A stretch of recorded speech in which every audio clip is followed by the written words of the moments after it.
Hello everyone, this is Karakashian, and I have selected as my topic for Assignment 4, the sustainability of the comprehensive missions of community colleges. A strain exists on community colleges when attempting to cater to several categories of citizens in their counties and beyond. In a time where community colleges are facing mounting pressures related to accountability, they are dealing with the distribution and allocation of financial resources being based upon students' levels of persistence and completion data. The state has a profound impact on how the community college will operate. State legislators are crippled by the element of balancing funding decisions for education, which have a direct impact on the economic and social stability of their residents in their state. According to Longenecker, legislators statewide are pressed to make decisions on funding, which will then in turn have an effect on the mission of a community colleges. One may wonder what provoked the comprehensive mission. As community colleges rely more on student tuition and fees, they are slowly steering away from their core mission, which is for transferability. In fact, there may seem to be an institutional cooling out function taking place of all potential students, with the assumption that not so many of them have the intention of completing a baccalaureate degree. This is done by steering students to enroll in newer vocational programs. Now, the funding issues which have an influence on this action are very staggering. In 1995, spending on higher education was 8.4% of the entire state budget for New Jersey. By 2012, it had dropped to 6.1%. This represents a 25% decline in allocations.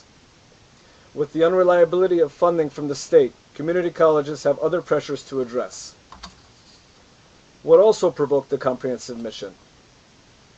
There is the uncertainty of state funding, which makes community colleges seek varied sources of revenue, especially when it comes to unexplored markets. A community college may find it more beneficial to pursue revenue through untapped avenues of educating the public, instead of expanding in areas that have already been established. Also, the amount of funding received by community colleges is not increasing at the same rate that the tuition rates are increasing. Before diving deeper into the explanation of what a comprehensive mission entails, one must view the three major categories of missions that today's community colleges utilize. First, there is the core mission, which in essence is the main reason for a community college's existence, which is to provide degree-granting programs. And this can come in many forms, whether it's the granting of associate's degrees, the transferability aspect of a community college, offering vocational studies, or offering certificates to students. Brenneman and Nelson noted a crossroads which is occurring for community colleges, which could be one of two things. There could be a continued focus on the transfer mission, or the community colleges can focus on adult and continuing education. In this setting, funding is provided by state and county allocations, which is coupled with student tuition and fees. Then there is also the vertical mission, which refers to the building of relationships below and above the level of a community college, which can come in three forms.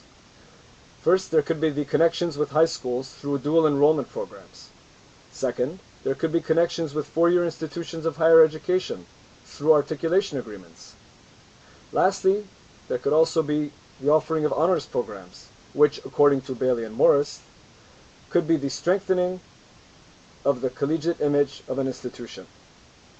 Community colleges may be offering honors programs, but this may detract from the remedial level of curriculum that has received attention for so many years. This may work against the mission of access and openness that so many colleges espouse. There's also the horizontal mission, which refers to non-credit training, continuing education, and other programs. In 1980, there was a 53% designation of revenue within community colleges, which was supplied by the state. By 1996, this percentage dramatically fell to 34%. Today's percentage of allocation will be described in Assignment 4 in further detail. Some other programs may include grant-funded or privately funded programs. These movements work to spread the presence of the institution over many college and non-college related services. This works to occupy more of the market share surrounding an institution and provides a path to increased revenue. Funding is supported by student tuition and fees, coupled with binding contracts and grant monies from public and private entities. Then there is the concept of mission creep. There are two major opinions regarding mission creep, and Longenecker describes these two opinions regarding mission creep, which view the expanding of a community college's mission as an invasion of its core mission. The other opinion seems to accept the expansion of an institution's mission as being inevitable. Now there are those who provide rationale in support of the comprehensive mission. This quote that you see on this slide from Cohen et al.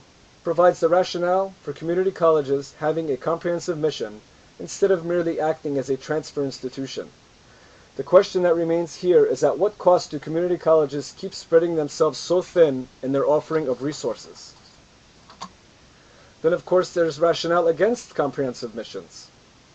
The creation of new degree programs is costly in terms of time and expense in comparison to other types of horizontal offerings, such as continuing education programs and certificate programs. Many non-credit and continuing education programs do not facilitate the necessity of state approval in order to be offered to the public, and for that reason are more attractable avenues for a community college to pursue. So, the question remains, how do we as a community college move forward? Here is a potential solution and a creative idea, which is offered by Bailey and Morris. And simply stated, Bailey and Morris suggest a continuation of horizontal expansion through more curricular options. And the rationale here is that students may be entering with undecided pathways and will take full advantage in multiple offerings that an institution of higher education can establish for them. There are many costs associated with offering a comprehensive mission. As the mission of a community college expands its scope, tuition and fees would increase. This is coupled with the increase in institutional allocations, and then the students' need for greater financial aid options. If an institution feels that offerings have become too horizontal in nature, they may prioritize their missions. McPhail and McPhail suggest the following 6 steps in prioritizing the mission statements at an institution of higher education. Each of the 6 steps denotes a form of self-reflection on the part of the institution. Please note that the core purpose of completing this assessment and revision of the mission of a community college is to view and discuss the prior successes or failures of each element of the mission. In conclusion, community colleges must maintain their level of credibility even as they spread their resources throughout the varied curricular offerings that they present to the public.